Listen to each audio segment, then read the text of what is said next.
할렐루야. 우리 주님의 높으신 이름을 찬양합니다. 우리 옆에 계신 분에게 한 주간 평안하게 잘 지내셨는지 같이 인사하시는 시간 갖도록 하겠습니다. 샬롬, 만나서 반갑습니다. 감사합니다.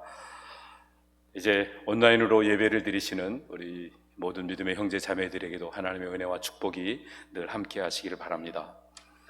우리가 이 세상을 살아나가면서 분명하게 알아야 될 것은 영원토록 변함이 없는 하나님의 말씀, 이 말씀을 붙잡고 이 말씀 안에 거하면 우리도 영원한 복락을 누리면서 삶을 영위해 나갈 수 있다고 하는 이 사실을 우리가 깨달으면서 신앙생활하는 것들이 얼마나 중요한지 모릅니다.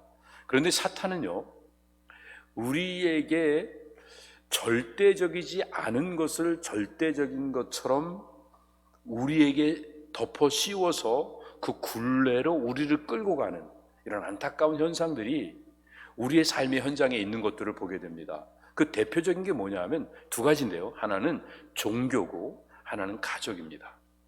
우리가 생각할 때 종교가 아주 절대적으로 필요한 거라고 생각할 수 있지만 엄밀한 의미 속에서 보면 종교가 우리의 허물과 죄와 우리의 그 연약함, 우리의 부족함을 깨닫게 만드는 그 율법적 역할은 할 수 있지만 우리가 어떤 종교를 가졌다고 해서 그 종교가 구원을 이루는 것은 아니라는 사실을 우리는 알 필요가 있습니다. 우리에게 정말 필요한 것은 하나님에 대한 믿음입니다. 그 믿음을 더 온전하게 아름답게 가꾸기 위하여 우리 나름대로 어떠다 보니까 그 종교의 틀이 생기고 있는 거지 하나님이 우리에게 종교를 주신 게 아닙니다. 하나님은 예수 그리스도를 주셨고 예수 그리스도를 믿는 믿음 속에서 구원을 받게 하셨는데 하나님께 나아가는 그 과정 속에서 우리가 우리의 자아를 깨트릴 수 없기 때문에 우리가 얼마나 연약한지 부족한지를 이 종교적인 틀 속에 카테고리 속에서 깨닫게 되는 순간 하나님 앞에 자기를 겸손히 깨트리며 나갈 수 있게 되니까 그래서 그 속에서 하나님이 주신 은혜를 누릴 수 있게 됩니다. 왜 이게 문제가 되냐면 종교는요 우리를 자꾸 가짜로 살도록 강요합니다. 우리가 못하고 우리가 부족한 것을 드러내놓고 인정하면 우리는 그 자리에 설 수 없게 되니까 스스로 무언가를 할 수 있는 양 외식을 하게 되고 또 다른 사람들에게 또 거짓을 보여주게 되고 그런 면으로 오래되다 보면 진짜 나를 잊어버릴 수밖에 없게 되는 겁니다.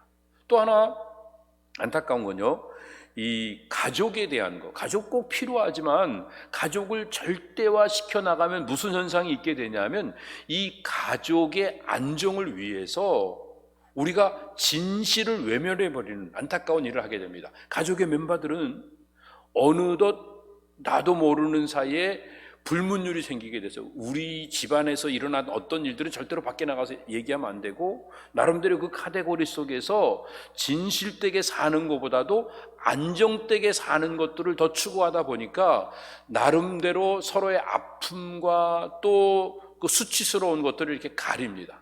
그래서 분명히 부끄러운 건데 가족 안에서 이 부끄러움을 가리고 분명히 아픈 건데 아픈 것들을 안 느끼면서 서로 단절된 상태에서 그냥 가정의 체제만 유지해 나가는 이런 일들을 사탄이 우리에게 교묘하게 이용하고 있는 겁니다. 그러면 우리가 어떻게 해야 되느냐? 중요한 건요, 종교가 필요 없는 건 아닙니다. 근데 종교가 중심이 되는 게 아니라 신앙이 중심이 되어야 됩니다. 가족이 절대적으로 필요합니다. 그렇지만 이 가족의 절대화를 시킨다는 이야기를 집단화시키는 거로 생각하면 안 됩니다. 가족의 지체의식을 갖는 거 필요한 것입니다. 우리가 똘똘 뭉쳐서 우리가 아무도 우리를 넘보지 못하고 아무도 우리를 해하지 못하도록 우리를 보호한다고 하는 이 세큐리티를 추구하는 게 아니라 우리가 하나 되어 서로 느끼고 사랑하는 이런 모습을 갖는 겁니다.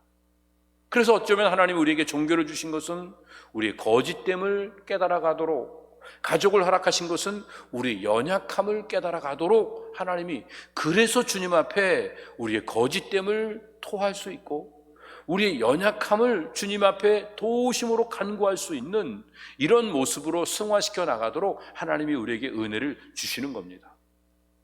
우리가 세상적으로 보면 세상의 특권은 나름대로 공로가 있는 사람이나 나름대로 능력이 있는 사람은 나름대로 살아가면서 특권을 가지고 삶을 살게 됩니다. 그러나 그리스도 안에서는요, 오히려 그 특권이 눈에 보이는 특권이 아니라 보이지 않는 특권입니다. 주님의 십자가를 짊어지고 주님을 따라가는 사람들이 갖는 특권은 세상의 힘을 과시하는 게 아니라 내가 원하는 대로 마음껏 휘두르는 게 아니라 죽어도 살아난다고 하는 부활신앙을 갖고 있기 때문에 어떤 현실의 상황 속에 굴하지 않고 당당하게 살아갈 수 있게 됩니다. 외부적인 핍박이 와도 당당할 수 있고 내부적으로 어떤 연약함과 어떤 안타까운 상황이 온다 할지라도 굴하지 않을 수 있는 담대한 믿음을 가질 수 있게 됩니다. 왜냐하면 이 생명이 하나님께로부터 온 것이기 때문에 그렇습니다. 그런데 우리가 이걸 오해하면 하나님께로부터 온 생명을 내가 지키려고 합니다. 근데 사실은요, 이 생명은 하나님께로부터 왔기 때문에 하나님께 드리면 됩니다. 하나님께 드리면 부활신앙으로 아름답게 승화되어서 이 부활의 능력을 체험하게 되는데, 이 생명을 내가 지키려고 하면 지키지도 못하고 결국은 단절되어질 수밖에 없게 되니까 진짜 사망, 둘째 사망에 처하게 되는 겁니다. 둘째 사망이라고 하는 건, 첫째 사망은 육신과 영혼이 분리되는 거고, 둘째 사망은 하나님과 분리되는 겁니다. 결국은 생명을 주신 하나님께 생명을 드리지 않고 그것을 내가 지키려고 하면 하나님에게서 분리되어질 수밖에 없게 됩니다. 오늘 우리 자신을 한번 살펴보죠. 나는 섬김을 받기를 원하고 있는가? 아니면 누군가를 섬기려고 하고 있는가? 물론 우리의 자아의 욕심은 늘 섬김을 받기를 원하고 있습니다.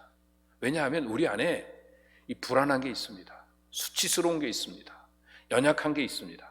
그래서 이 불안과 연약함과 수치를 가리도록 하기 위해서 누군가에게 인정받고 누군가로부터 존중받고 누군가로부터 대접을 받아야 편안합니다. 그 대표적인 사람들이 그 예수님 시대의 유대 종교인들이었습니다. 그 유대주의자들, 이런 분들 보면 나름대로 경건한 모습을 갖고 있었지만 그 안에 불안감이 있습니다. 그 안에 자기가 완성되지 못한 이 나름대로의 수치심이 있습니다.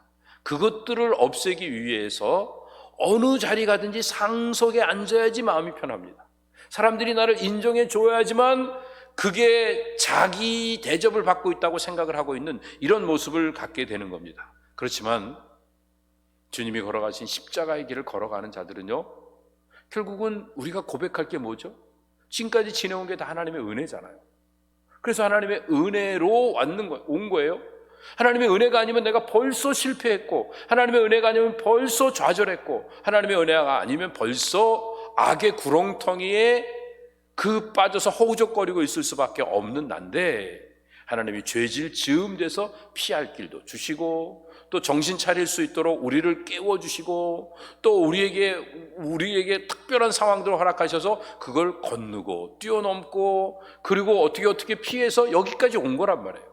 근데 우리는 그걸 생각하지 않고 나보다 연약한 자, 또 부족한 자를 보면 항상 지적하고 비판하면서 저런 못된 사람, 못된 인간 그러면서 그 사람들을 손가락질하고 정죄하고 있는 이 모습을 갖는 걸 보면 주님이 얼마나 안타까우시겠어요. 사실은 얼마 전에 내가 그랬었고 또 얼마 지나고 나면 또 그 자리로 다시 맴돌아갈 이 연약한 모습을 갖고 있는데도 불구하고 이렇게 사는 모습이 너무 안타까우니까 하나님이 날마다 우리를 은혜의 도가니로 인도해 주십니다. 그래서 우리가 지난 과거를 돌아보면서 할 수 있는 한 가지는요, 그냥 정말 모든 것들이 하나님의 은혜구나 고백을 하면, 그러면 어떻게 살게 되죠? 내 뜻을 내려놓고 하나님의 뜻을 구하며, 주여 내 뜻대로 마옵시고 아버지의 뜻대로 되기를 원합니다. 그러면서 어차피 살아왔는데 내 뜻대로 안 되잖아요. 내 뜻대로 살았는데 실패했잖아요. 결국은 이렇게 좌절할 수밖에 없게 악의 구렁텅이에 들어갈 수밖에 없는 자신을 발견하게 되니까 하나님의 은혜를 깨닫는 심령이 주 앞에 고백할 수 있는 한 가지가, 주여 내 원대로 마옵시고 아버지의 원함대로 이루어지도록 나를 사용해 주십시오. 이렇게 고백을 드릴 수 있게 됩니다. 이렇게 살아가려면 어떻게 해야 됩니까? 하나님의 선하심을 머리로 아는 게 아니라 우리의 몸으로 깨달아 아는 일들이 필요합니다. 그래서 여호와의 인자하심을 맛보아 알지어다, 이 테이스트 하는 겁니다. 이거 이 안에 실제로 내가 테스트를 해보지 않으면, 맛을 보지 않으면, 테스트를 해보지 않으면, 그러면 삶을 내가 감각으로 느낄 수가 없게 되는 겁니다. 그래서 오늘 우리가 실제로 하나님의 말씀대로 살아본 사람과 살아보지 않은 사람의 차이가 얼마나 나는지를 우리가 우리 스스로 고백할 수 있어야 됩니다. 사랑하는 거 쉽죠? 머릿속으로. 용서하는 거 쉽죠? 근데 용서해보세요. 사랑해보세요. 자존심 내려놔야죠. 여러 가지 내가 손해볼 게 많죠. 나를 굽혀야 되죠. 이런 어려운 것들을 감당하려고 하니까 속에서 뭐가 막 올라와요. 어느 순간에 욱 하고, 내가 이렇게 용서해 주는데도 용서받는 사람들이 고개도 안 숙이고 더 거들먹거리고 긋는 그런 모습들을 보면 못 참겠다 그러고 왁 하고 있는 자신의 모습을 발견하면 내 자신을 깨트리면서, 하나님, 제가 이렇게 못난 자입니다. 주님은 나에게 이런 많은 것들을 용서하셨는데 이 작은 거 하나도 용서 못하는 이 연약함을 불쌍히 여겨주십시오. 그러면서 하나님의 도우심을 간구할 수밖에 없게 되는 겁니다. 그런 일을 위해서 우리에게 필요한 게 뭐예요? 주님과의 만남이 필요합니다. 주님의 선하심을 맛보아 아는 일이 필요합니다. 그 일들을 위해서 하나님이 우리를 말씀으로 초청하고 계시고, 더 나아가서 우리에게 헌신을 요구하십니다. 우리의 것을 주님께 드리도록 요구하십니다. 내 것을, 내 시간과 내 물질과 내 재능과 내 생명을 주님 앞에 드려보지 않으면 이게 얼마나 어려운지, 하나님의 명령대로 뜻대로 살아가는 일들이 얼마나 어렵고 힘든지, 하나님의 은혜가 얼마나 놀라운 건지를 알 수가 없게 됩니다. 머리로 있는 신앙이 아니라 실제로 체험하고 실제로 누리는 이런 신앙을 위해서 하나님이 우리에게 우리의 몸을 하나님이 기뻐하시는 거룩한 산 제사로, 제물로 드리라고 우리에게 요구하고 계신 겁니다. 이 구체적인 내용들을 도전받기 위해서 오늘 말씀을 한번 같이 살펴보도록 하죠. 이제 우리 예수님께서 부활하시던 날에 낭만과 시리로 가득 찬 제자들이 엠마오로 두 사람이 걸어가고 있었습니다. 그때 예수님께서 그들 옆에 가셔서 함께 걸어가셨죠. 그러면서 성경에 있는 예수님에 관한 내용들을 갖다가 다 하나하나 다 풀어서 설명을 해 주십니다. 그러면서 그리스도가 이 땅에 오신 건 영광을 받기 위해서인데, 그 영광을 받으려면 고난도 받아야 되지 않겠느냐, 다 설명을 해주셨는데 고개 끄덕끄덕거리면서 성경 말씀들 기억나니까 다 기억을 하고 있었어요. 그러다 보니까 어느덧 목적지 엠마오에 도착하게 돼서 숙소로 들어가게 되었는데, 그런데 제자들은 그래도 예의가 있고 또 율법이 익숙해져 있는 사람이니까 나그네도 대접할 줄 알고 하니까 이 늦은 시간에 어떻게 그냥 계속 가시겠냐고, 우리와 오랫동안 같이 오셨으니까 같이 유하자고, 그리고 강권해서 예수님을 모시고 들어갑니다. 그리고는 이제 먹을 것을 준비해서 예수님께 드리게 되죠. 그러니까 예수님이 그 먹을 것을 붙잡고 하나님께 축복기도 해주시고, 그리고 제자들에게 떼어 주셨습니다. 제자들에게 떡을 떼어주는 순간에 뭔가 섬찟하더니 느낌이 확 달라지고, 야, 이분이 우리에게 떡을 떼어주시면서 이것은 내 몸이다 하신 그분이 아닌가라고 여러 가지 복합적으로 생각하는 그 순간 예수님은 그 자리에 안 계셨습니다. 그리고 회상을 해봅니다. 맞아. 그분이 성경에 대한 내용들을 풀어주시고 예수님에 관한 내용들을 고난받고 고난 후에 영광받을 것을 말씀하신 그때 우리 마음이 막 뜨겁고 막 설레고 그랬던 그 기억을 있는 거 보고, 그분이 바로 예수님이시구나, 그거 깨닫고 그 엠마오에 왔던 제자들은 다시 발길을 돌이켜서 예루살렘으로 가게 되었습니다. 예루살렘에 가보니까 다른 제자들도 모두가 다 두려워하면서 다 함께 모여 있었습니다.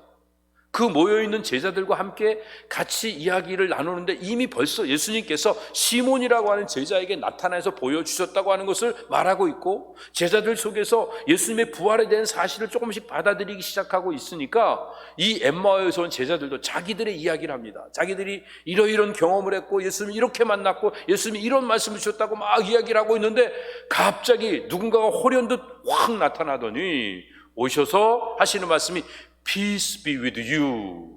너희에게 평강이 있을지어다 하고 말씀하시니까, 그렇지 않아도 뭔가 두려워서 눈치를 보면서 이 사람들 제자들끼리 모여있는 이 상황에 누군가가 갑자기 들어와서 갑작스러운 이야기를 하게 되니까 유령이 들어온 줄 알고 깜짝 놀라서 두리번거리면서 벌벌벌 떨고 있으니까 어찌하여 무서워하냐? Why are you troubled?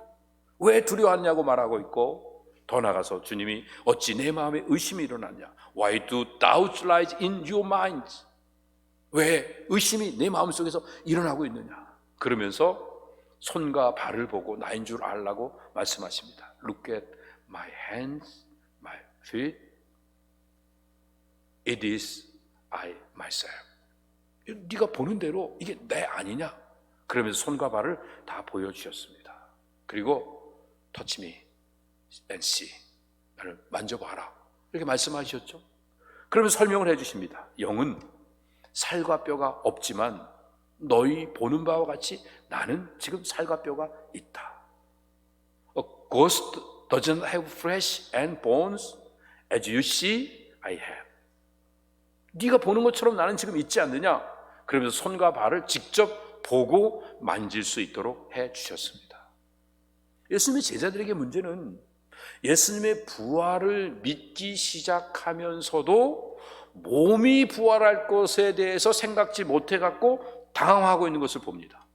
예수님이 직접 부활하신 것을 목격해서 한편으로는 기뻐서 어쩔 줄 모르면서도 마음속에 불안감과 또 마음속에 두려움을 떨쳐버리지 못하고 이상하게 생각하고 있는 이 모습을 봅니다. 이걸 다 아신 주님께서 또 한 말씀을 하시죠. Do you have anything here to eat? 지금 여기 먹을 게 있느냐? 그러면서 제자들에게 말씀을 하셨습니다. 그러니까 제자들이 얼른 자기들이 먹으려고 준비했던 생선 그 브로일된 거 그거 한 토막 갖다가 예수님 드렸고 예수님 그거 맛있게 잘 잡수셨습니다. 여러분, 예수님 부활하셨어요.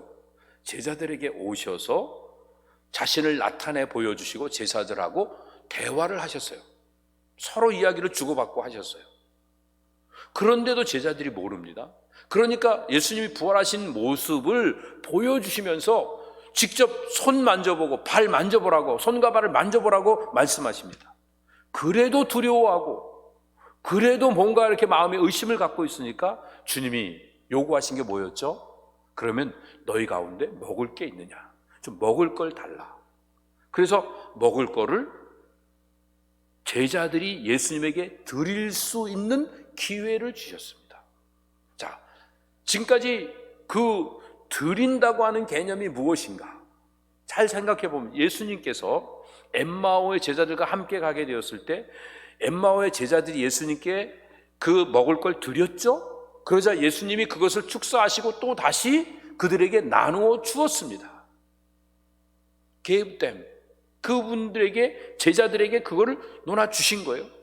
그 사건이 오늘 본문 전에 있는 30절에 나와 있는가 하면 또 누가복음 9장에 보면 오병이어의 사건에서도 또 한 소년이 예수님에게 자기 도시락을 드림에 또 예수님께서 그 도시락을 가지고 축사하시고 떼어 나누어 주셨다. Give them. 그 나누어 주는 일들을 통해서 놀라운 역사가 있었던 것들을 보게 됩니다.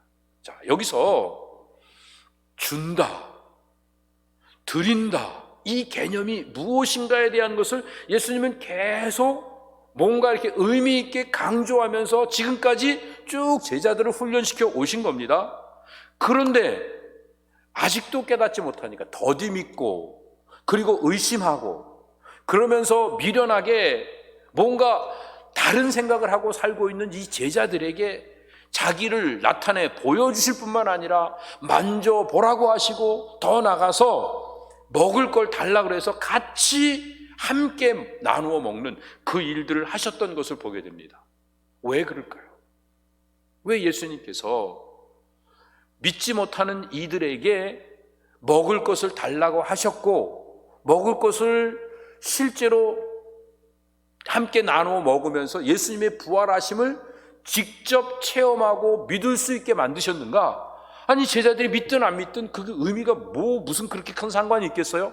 그러나 주님의 목적은 무엇이냐면 이들이 주님의 고난에 동참해서 주님의 부활에 증인된 삶을 살아가도록 만드시는 것이 주님의 목표였기 때문에 그들의 신앙을 온전케 하기 위해서 그 그들이 갖고 있는 것 중에 일부를 요구하셨다고 하는 사실을 기억하면 오늘 주님이 우리에게 너희 몸을 하나님이 기뻐하시는 거룩한 산 제사로 드려라 라고 요구하고 계신 그 의미가 무엇인지를 우리는 보다 더 깊이 깨달아갈 수 있게 되는 것입니다. 그런데 우리가 그냥 그것을요, 우리의 인간의 구조를 잘 모르면 자꾸 오해하고 미스테이크를 자꾸 범할 수밖에 없게 되는 겁니다.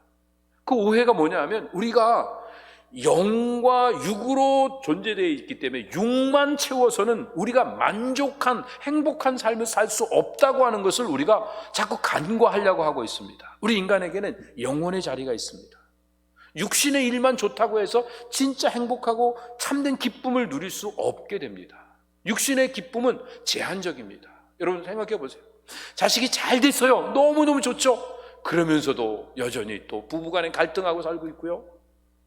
사업이 잘 돼서 너무너무 좋았는데도 불구하고 여전히 내 몸이 쑤시고 아파갖고 걱정 근심하며 살고 있는 이런 모습. 우리가 여러 가지 그 육신적인 그 기쁨들을 보면 뭔가 이렇게 제한되어 있는 것들을 보게 됩니다. 그런데 언제 이 기쁨이 온전해집니까? 우리 영혼이 만족해지기 시작할 때.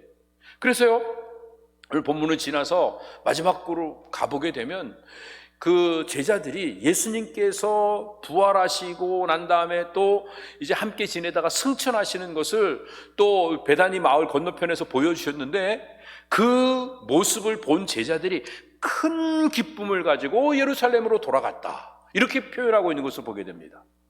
그 52절에서 이런 큰 기쁨은 언제 만난 겁니까? 예수 그리스도 안에서 영혼의 만족감을 누리게 됐을 때, 내 영혼이 주님 앞에 드려지고 주님의 인도하심 속에서 하나님의 말씀으로 채워지게 되었을 때, 하나님의 약속을 붙잡고 너희들이 본 그대로 내가 다시 올 것이라고 하는 그 약속의 말씀을 붙잡고 예수님을 보내드리고 그 예수님이 약속하신 성령을 기다리는 그 마음 속에서 큰 기쁨이 가득 찬 가운데 예루살렘으로 가서 전혀 기도에 힘쓰고 전혀 함께 사랑을 나누면서 같이 떡을 떼는 이 복된 모습을 가질 수 있었던 것을 보게 됩니다. 사랑하는 성도 여러분, 진짜 행복이라고 하는 것은요, 주어진 상황 속에서 감사함으로 나를 누군가에게 나누어 드릴 때 함께 누리는 이 감정, 이게 바로 진짜 행복인 것입니다. 우리가 주님의 지체가 된다고 하는 것은 어떤 의미 속에서 주님과 하나 된 존재감을 갖는 거예요. 그러면 주님이 내 안에, 내가 주님 안에 서로 있으니까 주님의 거룩함이 내 거룩함이 되고 내 연약함이 주님의 십자가에 감춰지고, 그러니까 나도 모르게 저절로 거룩한 삶이 나타나게 되어집니다. 주님은 우리를 있는 그대로 다 받아주셨어요. 우리는 여전히 연약한데도 불구하고 우리를 존중해 주시고 우리를 아름답게 인정해 주시고 우리의 거룩함을 미리 선언해 주셨습니다. 그래서 우리는 그 모습을 바라보며 하나님의 인도하심 속에서 점점 거룩하게 변화되어져 갑니다. 우리가 그리스도 안에서 하나됨으로 진짜 행복을 누리는 모습은 서로를 존중해 주는 겁니다. 그 존중을 위해서 내가 나 자신을 그를 위해서 드리는 겁니다. 내 앞에 있는 상대를 위해서 나를 희생하며 드리는 모습을 가져갈 때 저 상대의 부족함이 이제 오히려 나의 나눔을 통해서 온전하로 바뀌어지는 그 모습을 보면 기쁘고 즐겁고 행복해지는 이 모습을 갖게 됩니다. 그런데 이 일을 하려면요, 우리가 눈에 보이는 현상이 다가 아니고 그것보다 훨씬 더 귀한 존재감에 대한 이 가치를 아는 일이 필요합니다. 내가 무슨 굉장한 일을 잘하고 있기 때문에, 내가 무슨 돈을 많이 벌고 또 지식을 많이 갖고 있기 때문에 내가 중요한 사람이 아닙니다. 그냥 가정에서 보면요, 자식이니까 중요한 거예요.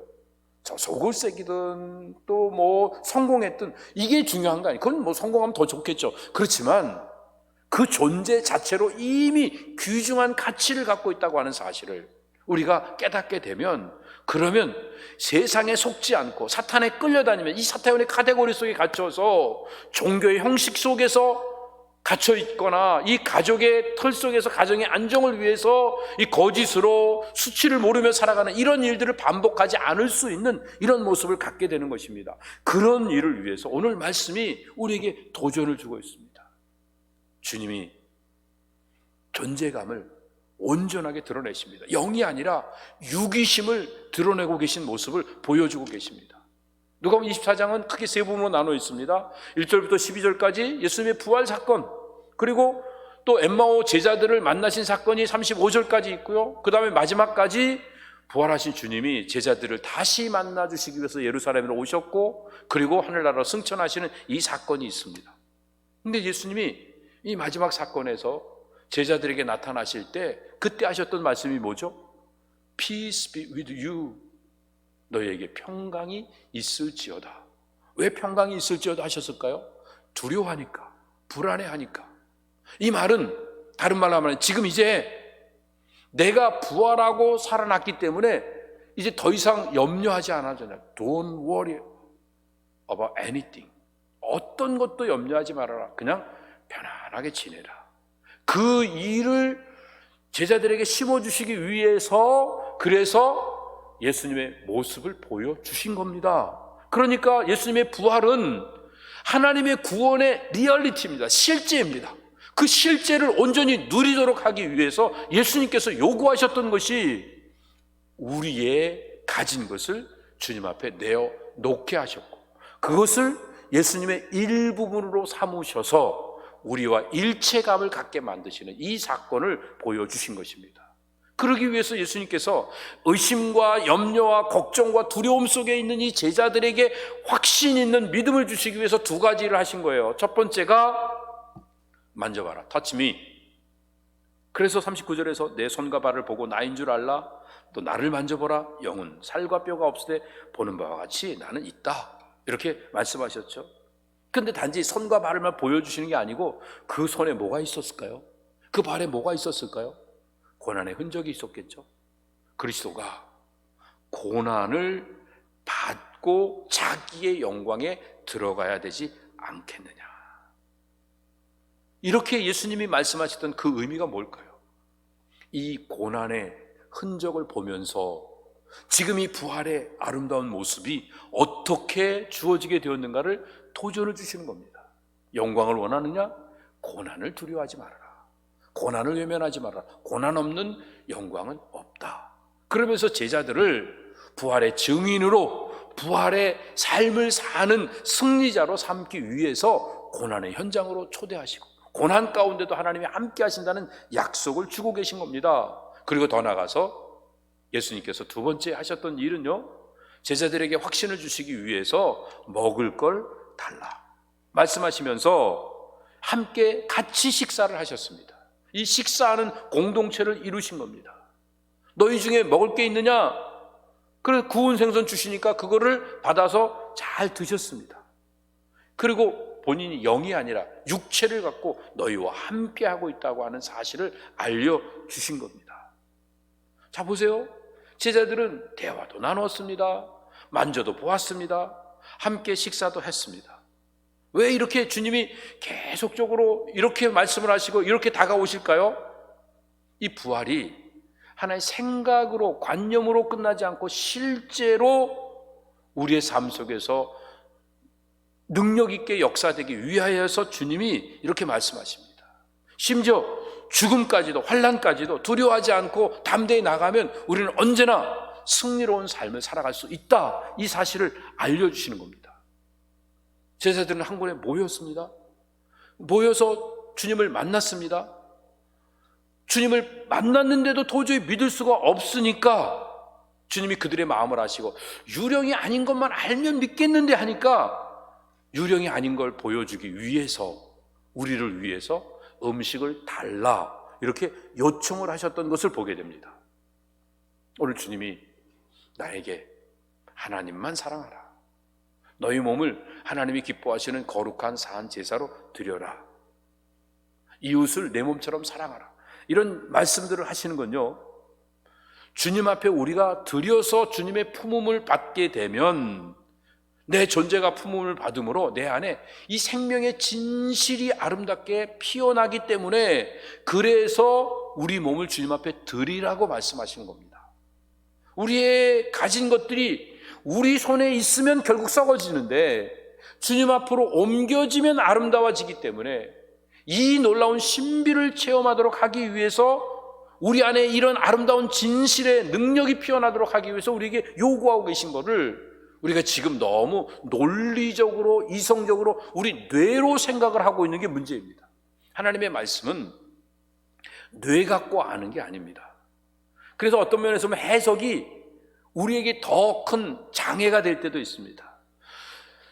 해석은요, 이렇게 보면요, 보세요. 누가 결국은 해석을 잘하는 사람입니까? 힘 있는 사람입니다. 힘 있고 돈 있고 시간 있고 그러면요, 거기 막 사람들이 많이 모여갖고 많이 투자해갖고 막 논리 만들어내고 그러면 결국 그게 이겨요. 뭐 어떤 세상의 논리가 더 진리냐? 세상에 있는 건 다 마찬가지. 힘 가진 사람이 갖고 있는 게 궁극적으로는 이기는 거예요. 그러니까 하나님의 말씀을 세상적인 이 해석으로 이기면 안 되는 거예요. 힘 가진 사람이 하는 게 어떻게 그게 진짜 해석이 될 수 있겠습니까? 그러니까 하나님의 말씀은 해석이 아니라 만나야 됩니다. 맛보아 아는 일들이 필요합니다. 하나님의 말씀을 만나면 내 자아가 깨지고 내 영혼이 열려서 하나님을 만날 수 있어요.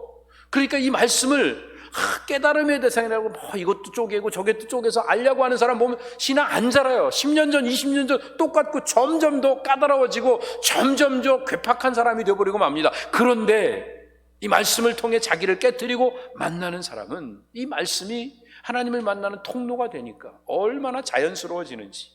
말씀으로 주님을 만난 사람은요, 삶이 그냥 보기만 해도 사랑스러운 존재가 되어집니다. 그 대표적인 사람이 누구죠? 바로 다윗이었습니다.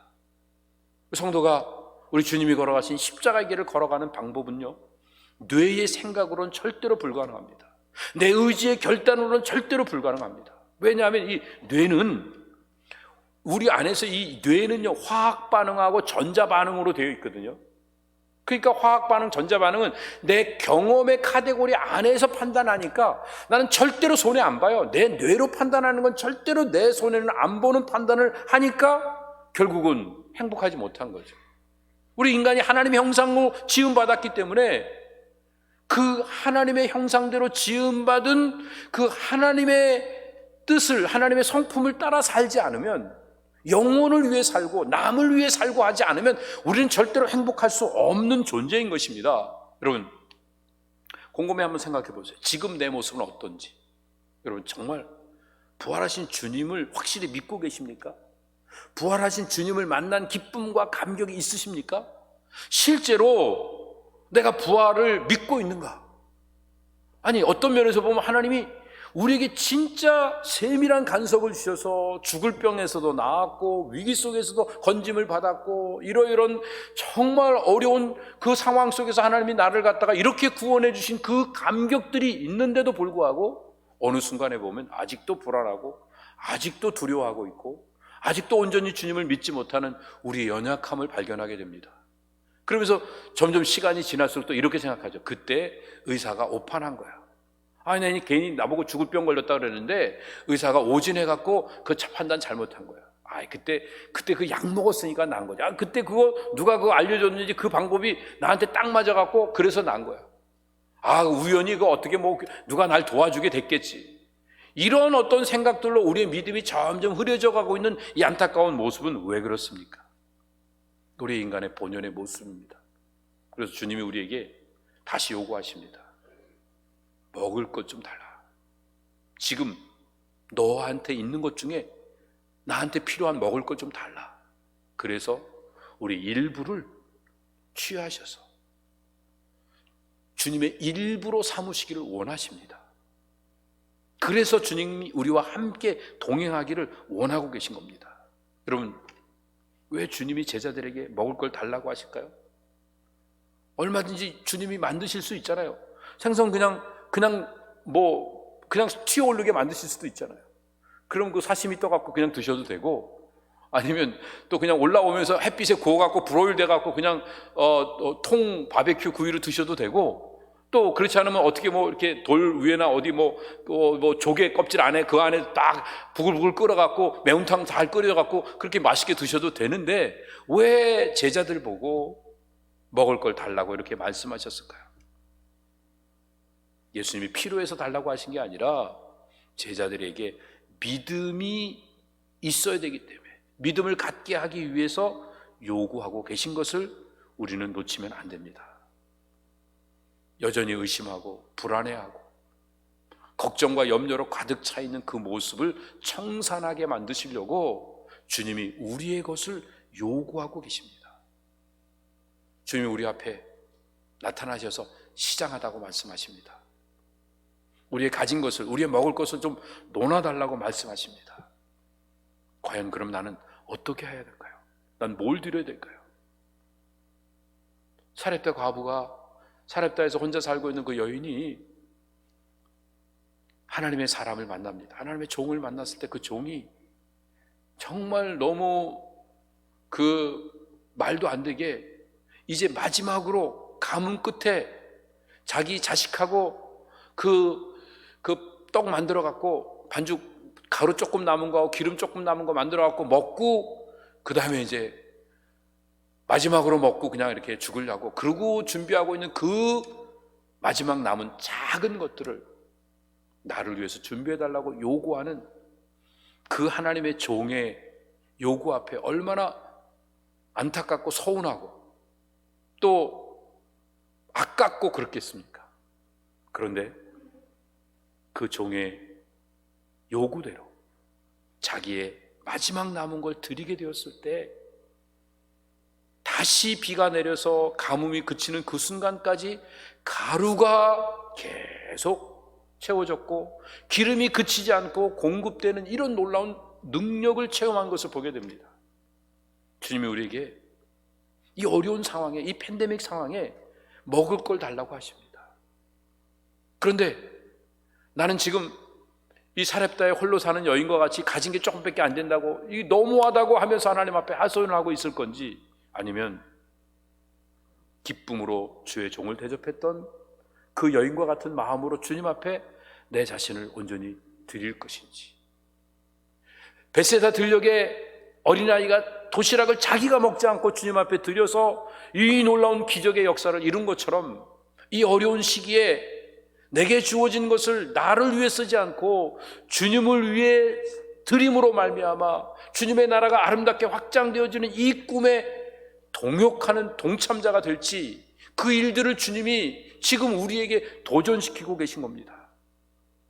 중요한 것은요, 내게 있는 작은 것이라도 떼어서 주님 앞에 드리는 그 순간, 이 브로일된 이 생선 한 조각만 주님 앞에 드려도 그 자리에서 놀라운 담력을 가지고 진짜 믿음을 가지면서 이 세상을 이겨나가는 진짜 승리자가 되어서 부활신앙으로 예수 그리스도의 복음을 땅끝까지 증거하는 증인된 삶을 살아갈 수 있게 됩니다. 그런데 그 순간 내가 먹으려고, 내가 준비된 것이라고 주님의 말씀을 내 이성으로, 내 뇌로 판단하면서, 아니 얌체같이 왜 지금 먹으려고 한 조각 남겨놓고 달라는 거야, 그러면서 이기가 앞섰다고 하면 주님의 부활의 능력과는 관계없이 세속에 쪄들어서 끌려다니는 삶으로 둘째 사망에 처해질 수밖에 없었을 줄 압니다.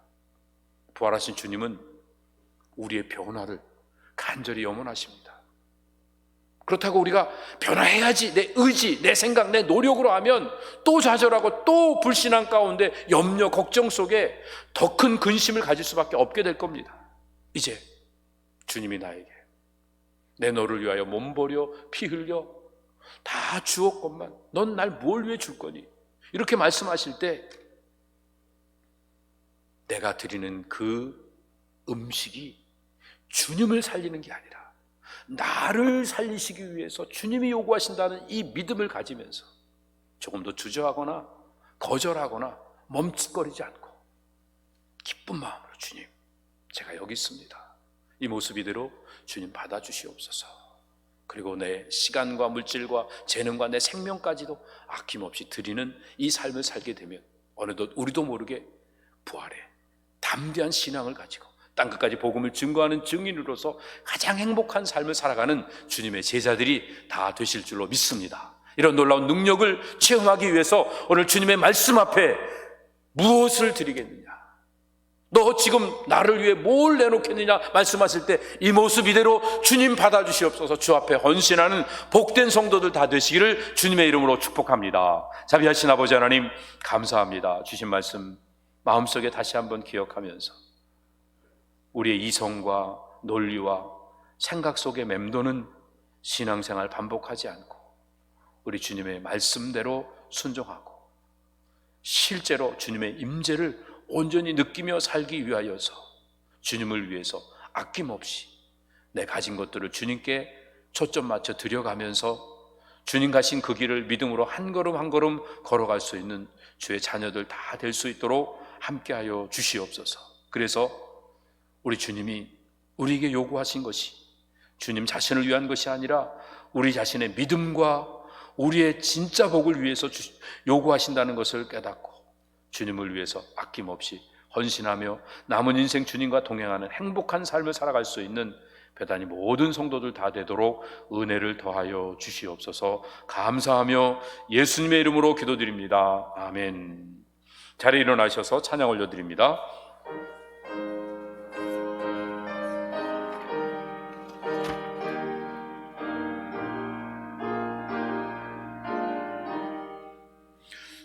나 주의 도움 받고자 주 예수님께 빕니다.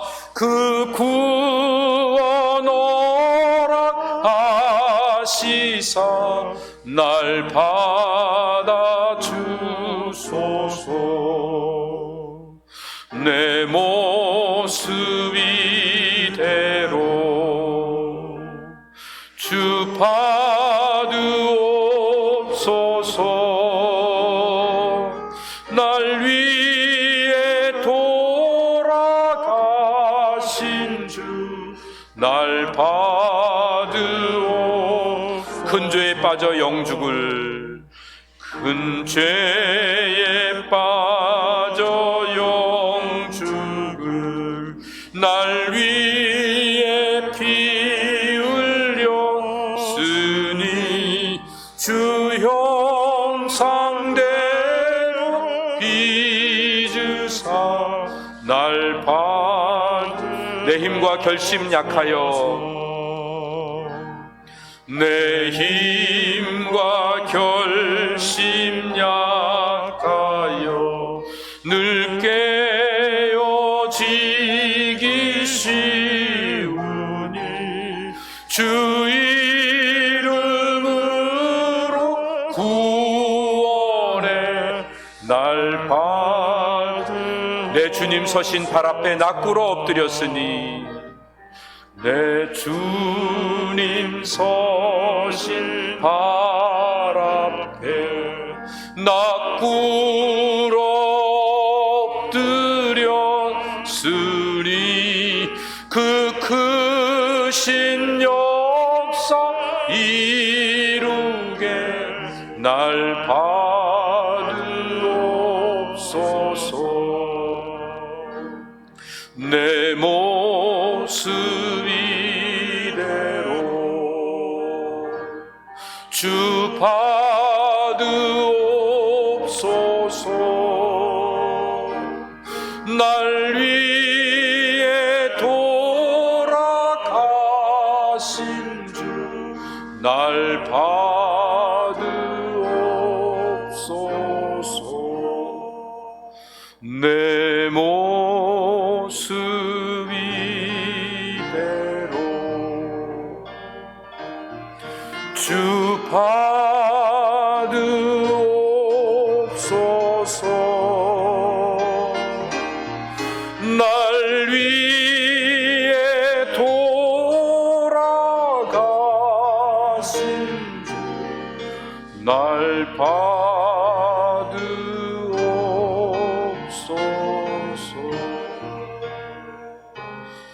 내 주님 서신 발 앞에 나 꿇어 엎드려 그 크신 역사 이루게 날 받으옵소서.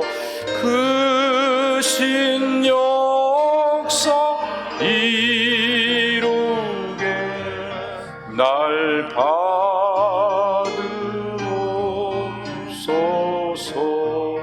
주님, 내 모습 이대로 드립니다. 주 받으옵소서. 모습 이대로 주 받으옵소서.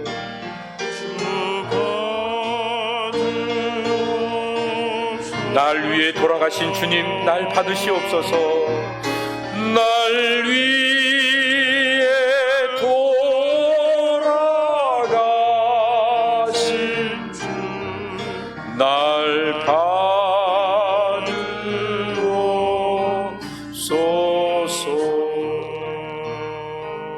우리를 있는 모습 그대로 받아주신 줄로 믿습니다.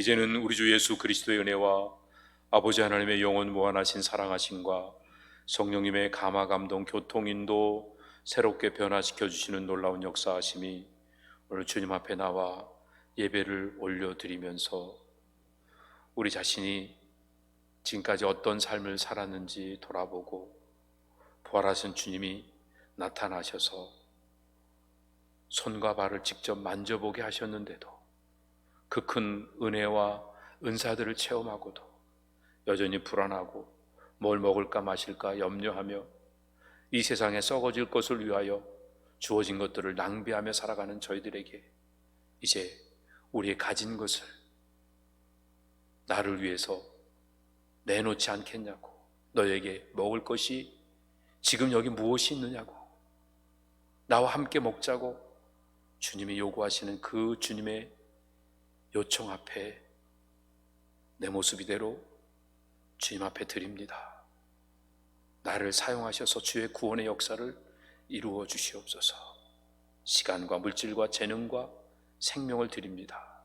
주 앞에 고백하는 주의 백성들 머리 위에, 저들의 가정과 산업 위에, 온 교회 위에 이제로부터 영원토록 함께 있을지어다. 아멘.